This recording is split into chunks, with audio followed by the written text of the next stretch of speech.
Poor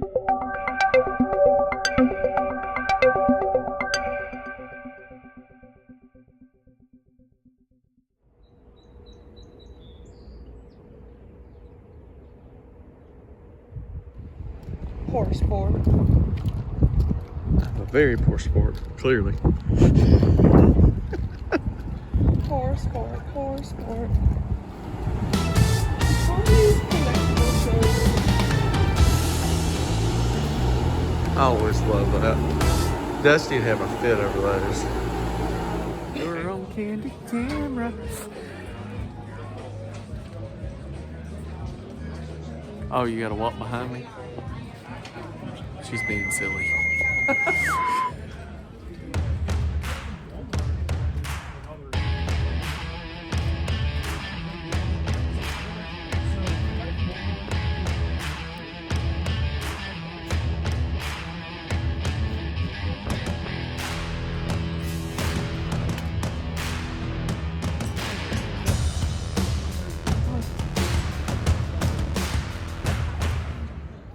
All the different Pokemon.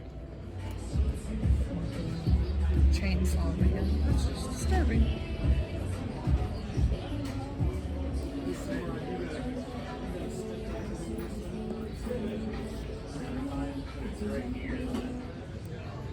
He looks so disgusted.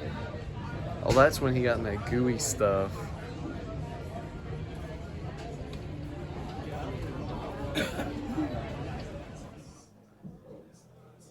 This is TK with Royal Hearts. We're here with Charles. Pleasure. CCS. We've wandered through here numerous times this weekend. Definitely. We've had a great experience. There's tons of stuff here. And just, I guess, how'd you get started in the beginning before you got here? Absolutely. So basically CCS is actually my college business plan. So this was something that I had been thinking about for years. I'm 39 now, so what is that? Almost 19, 20 years. But I actually started my career in a place exactly like this in California. So the whole idea of this is very similar to what is out in California. But my background is in trading cards. So I started off in this marketplace when I was about 14 years old, buying and selling cards, have no idea what I was doing. Right. But you know, as a whole, this place is about nostalgia, right? So my main reason for putting this all together is to kind of give that same kind of feel that I have towards a lot of these products that are, you know, 30, 40 years old that I got to experience when I was a kid. And hopefully, you know, I can share that experience with the younger generation and, you know, just with other people that, you know, have that remembrance as well. Right, right. And then, so you started out in California, you moved out here, and then opened the store immediately after moving out here? So actually, I moved full-time to Georgia, to Atlanta specifically because of this business. So my wife had graduated college from here. So she'd been here for, you know, 4 or 5 years. We were coming out here, meeting friends all the time. I was actually looking to open this up in another state. However, when I came here, I noticed that there was definitely a need for this. There's, you know, MomoCon, DragonCon, AWA. There's a couple big conventions a year. But outside of that, there's really nothing. So I think this fits that perfect need to be like a mini convention, a mini marketplace in between all the big ones. Right. And every weekend you have something new. Yes. Yes. So how did that all come about? How do you go about reaching out to those people and getting... Sure. So, yeah, like our main goal at CCS from an attendee side is to kind of mix a lot of these communities together. So for us, you know, we know people who love video games will also love action figures. We know people that like trading cards will also like anime, so on and so forth. So this is kind of like a safe space for people who love different fandoms to kind of come together in one place. So to do that, we host different types of events each weekend. One week we'll do like an anime fest. Another one we'll do a Comic-Con. We'll do a retro video game marketplace. We'll do a retro video game expo, action figure swaps, and so on and so forth. A little bit for everybody. A little bit for everybody. No matter what your fandom is, I think you'll find it here if you're a nerd. I love it. especially CK over there. He's geeked out. Like, I had this when I was a kid, and Yes. So, you are. But that's not a bad thing. So it's funny you say that because if you look at a lot of the decorations around here, that's all my personal stuff. Right. So, you see some of the statues, you see some of the toys. I was a big Spawn guy when I was a kid. So I have some of like the original Spawn toys. They're not even expensive. They're just things I remember playing with when I was a kid. Right. But yeah, a lot of the decorations, things like that are things I love. When we run these, video game expos or trading card tournaments, those are for me. Yeah. So I basically think that, if Right. I like it, hopefully other people like it too. And then, of course, we take suggestions and things like that. So you're bringing our age in along with the new generation. Yeah, so what we really notice is that a lot of people that come here are either my generation plus or minus 5 years. They walk in here, they feel like they're a kid, and then they also bring their kids. Right. So they're like, oh, when I was 9, 10 years old, I was playing Legend of Zelda. It's one of the best games ever, and they're used to all these crazy new games. Right. But the funny thing is when, our generation kind of shows this to the newer generation, they almost love it more than we did. And that's the kind of thing that we love because we see the smiles, we see the interactions, and it's kind of like parents able to bond with their kids even more. So it's really nice. Yeah. Reliving their excitement through us as parents. Yeah, definitely. And it's a safe place to parent too. Yeah. And that's important for this generation. Right. Yes, absolutely. So yesterday we spoke and you said you started out with like 6 booths in here. Yeah, it was it was a struggle when we first opened up. I want to say we had like 15 people through the door day one, but we started with 6 vendors down the middle. It was just empty grid wall everywhere. It was white walls. There was no decorations. It was pretty sad, to be honest. But I don't know if you guys have heard that phrase: "If you build it, they will come." Yes. We actually talked about that the other day. That's what we did, and we had a passion. My wife ended up joining me full time into this job probably about 5 months in, and it really started to be able to get me the help that we needed. We got more staff, and it's just grown to this, which is pretty crazy. It's amazing. Amazing. That was going to be my next question, smart butt. So, you said 19 months, I believe, yesterday. Yes. And it's grown to this capacity. Yes. So, what are your dreams? Where do you see this for the future? Staying here? Absolutely. Are you looking for something bigger? I'd say that's an interesting question. I would say that realistically, we probably want to stay here. We want kind of that local feel. Right. We want the community feel. If we expand and we grew too big, it might become more commercial. It might not have that same feel. But who knows? If it gets to the point where it's just too many people in here, then we'll definitely look to expand. But as of right now, we kind of like our tight-knit community. I like it. I like and all the vendors speak very highly of Appreciate it. the community and everybody as a whole here. So everybody I've spoken to vendor-wise has spoken very highly. I mean, it's a lot of people think it's us who create these events, who kind of put this marketplace together, put these events on. But in reality, it's the vendors and the community, right? Because we couldn't do this without the feedback from the community. We couldn't do this without our collaborators, without our vendors.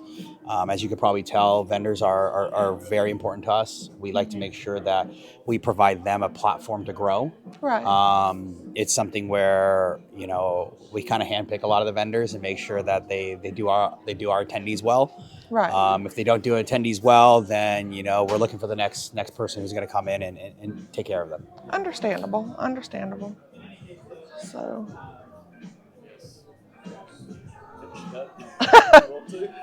Well, no, we have seen you. Actually, our first time a couple weeks ago, we were here, and we saw you going from vendor to vendor, asking, "Are you okay? Do you need anything?" Of course. And I was impressed. We were impressed because that showed your care and concern for everybody as a whole.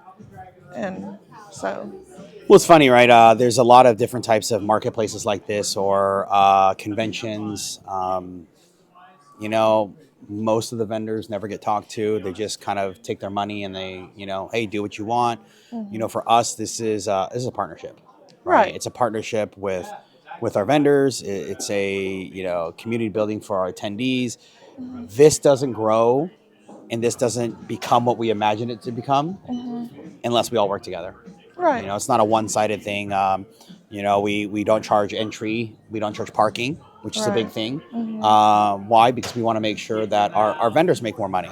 Right. We also want to make sure that the attendees coming in have more money in their pocket to buy what they want. Right. And that's what we hear as a lot of complaints about some bigger events, things like that, because you have to drop $200-$300 before you walk in the door. Now, of course, we don't have as big of events, but I Right. think that's kind of the hometown feel of yeah, it. exactly. Right. So Right. It is important as a whole. And yeah, so it's funny you say that, yes, relationship. because really as we create events, we think about very specific communities, right? I talked about our video game guys. I talked about our, trading cards. But we've had a Dragon Ball mini-con. We have a Barbie mini-con next week. We do Beyblade. So any type of community out there, we'll try to dabble into it, and you never know what it can become. I think our first Beyblade tournament had 6 or 7 people. And the last one we had was 140. Wow. So, and it's That's crazy impressive. just seeing the kids come in here and they're getting serious. They're competing. We got the kids that don't want to compete, but we still got an area for them. So Right. everyone's just having a good time. Yeah. Yeah. Our youngest son, he loves the Beyblades. Oh, really? So when he first started talking to me about it, I was like, the what? Yeah. And what they remind me of as a kid are those little spinny Tops, things, yep. But now you've just got the little. It's the same thing. Yeah, that's what exactly. it reminds me of. So, but well, we appreciate your time. Of course. You're doing great things. We're impressed. Appreciate and we it. will definitely put the word out there. Of course. And thank you for taking the time to hang out with us and from start to finish how things went. And we will Appreciate definitely be in touch. So we Yeah, appreciate your time. I'm super excited, especially with people like you guys and just other collaborators and, people just kind of showing what CCS is all about it's been huge. Well, we appreciate So thank you your very time. much. I Thank appreciate you. it. Hey guys, this is a mural wall at CCS, and every Saturday they have a special guest at CCS, and so many people have signed this wall. Check it out. See who you find on here that you may be following or like. Somebody that may take you back to your childhood. I hope you enjoy it, and let us know what you think.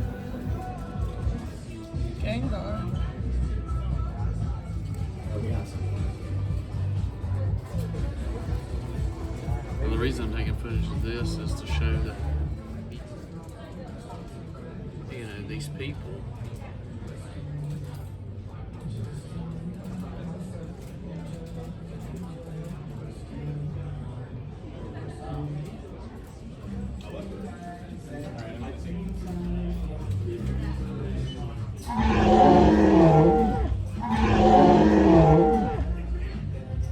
That's cool. Pretty cool, all this.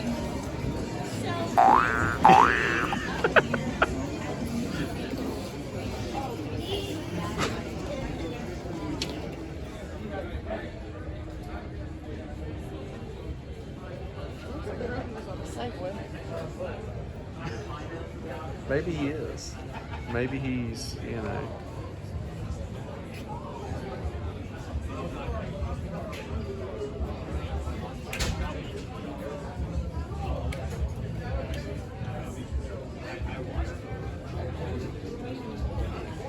Red Bull gives you wings and many, many things. Hey, huh? Anything? Anything. We're being videos.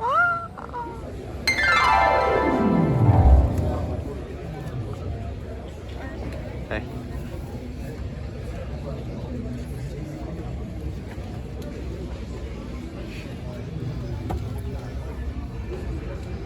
remember Rainbow Bright probably. Wait a minute. Hold on. But what about... Oh, that's World Cup. I thought that was werewolf action. It was like... F-15 strike.